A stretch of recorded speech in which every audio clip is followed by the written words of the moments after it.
All right, guys, we are 4.1, part 2. This will be quick and short. We just have some vocabulary words that we need to make sure you know when describing functions. And the first vocabulary word we've got here is an increasing function. An increasing function, sorry, having a hard time clicking here, is a function that's increasing if and only if for any two real number points. So if we pick an x1 and an x sub 2, so any x values, x sub 1 is less than sub 2 implies that f of x sub 1 is less than f of x sub 2. So let's just do an example really quick here. So let's pick x is -1, so that'll be our x sub 1. We'll mark that here, and we'll make our x sub 2 +1. And that implies then that f of x, which are f of x sub 1, our y value is -1, and our f of x sub 2 is +1. And you can see that -1 is less than 1. So that's our formal definition here of an increasing function. But you guys have been using words like increasing to describe slope and in linear functions, so it's not too different here. That's our formal definition, and this is an increasing function. A decreasing function, as pictured to the right, is defined this way. A function is decreasing if and only if for any two real number points, x sub 1 and x sub 2. X sub 1 is less than x sub 2 implies that f of x sub 1 is greater than f of x sub 2. And yes, that is correct. So let's take a look again. We'll make our x sub 1 -1. And our x sub 2, again, will make +1. So we have -1 is less than 1, and that is true. But look at our y values. Our y value for x sub 1 is +1, and our y value for x sub 2 is -1. And 1 is greater than -1. So this is our formal definition, but looking at a graph here, we can tell that this is a decreasing function. Left tail up, right tail down. And a function that is increasing over its entire domain, which means it never stops increasing. It's never constant, it never switches, or one that is decreasing over its entire domain is a strictly monotonic function. Linear functions are strictly monotonic functions. This is a strictly monotonic function that is increasing, and this is a strictly monotonic function that is decreasing. They never go constant, they never switch directions, they are strictly monotonic. If you're familiar with the word monotone, we've got our same meaning here. It never changes. Monotonic function. A monotonic function is different from a strictly monotonic function. A monotonic function may remain constant over all or part of its domain. So if, for example, we had a function that looked like this, that would be a monotonic function because it does have this part in here that is constant. So it's not strictly monotonic, it's not increasing over the whole domain, but it is a monotonic increasing function. And then a monotonic decreasing function, an example might be, again, just this. It's decreasing, but it is constant over part of its domain.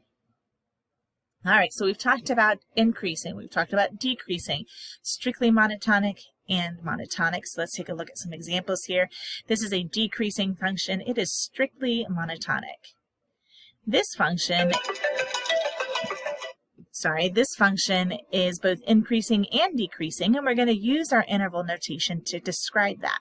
So it's decreasing from -infinity to 0, from here to here, and then increasing from 0 to infinity. Notice that we've used parentheses and square brackets.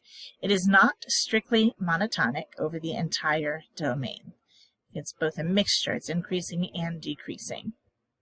We can also describe functions as non-decreasing and non-increasing. Let's take a look first at non-decreasing function.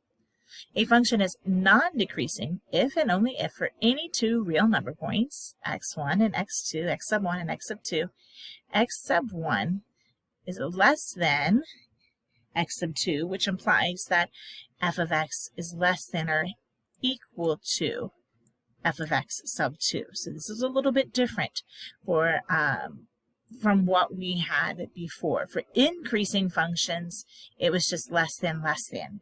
But here we could have less than or equal to. Again, we'll take a look at some examples here. After we look at our second definition, non-increasing function.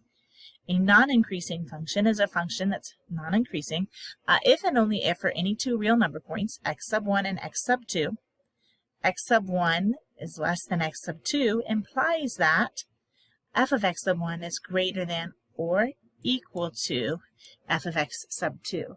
This greater than or equal to allows for it to be not strictly monotonic. It allows for a monotonic function. So let's take a look at some examples here. So again, on the left, we've got a linear function. This is increasing. It is strictly monotonic, and every increasing function can also be described as non-decreasing. Now, this function is not increasing over its whole domain. It's increasing, and then it's constant, and then it's increasing again. So we would describe this as non-decreasing.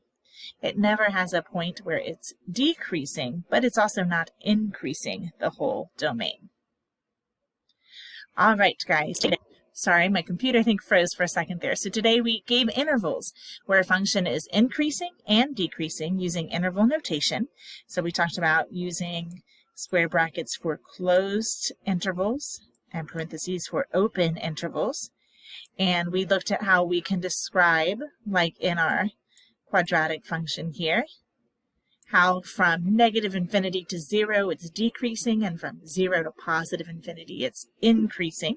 And we can do that using interval notation. We don't have to use inequalities anymore, so we've got a new way to represent those intervals. We also identified one-to-one functions both algebraically and using the horizontal line test. Remember, algebraically we looked at f of a equals f of b. If a then also equals b, then this is a one-to-one function. That's how we did that algebraically. The horizontal line test we use graphically to determine one-to-one functions. What you will be able to do, or should be able to do then when we come together, is describe functions as increasing, decreasing, non-increasing, non-decreasing, monotonic, and strictly monotonic. You should be able to describe the parts of a function that are increasing or decreasing using interval notation. And you also should be able to identify whether a function is one-to-one using both algebra and the horizontal line test. So make sure you are familiar with all of that before you guys come to class. If you have any questions, be sure to ask me there.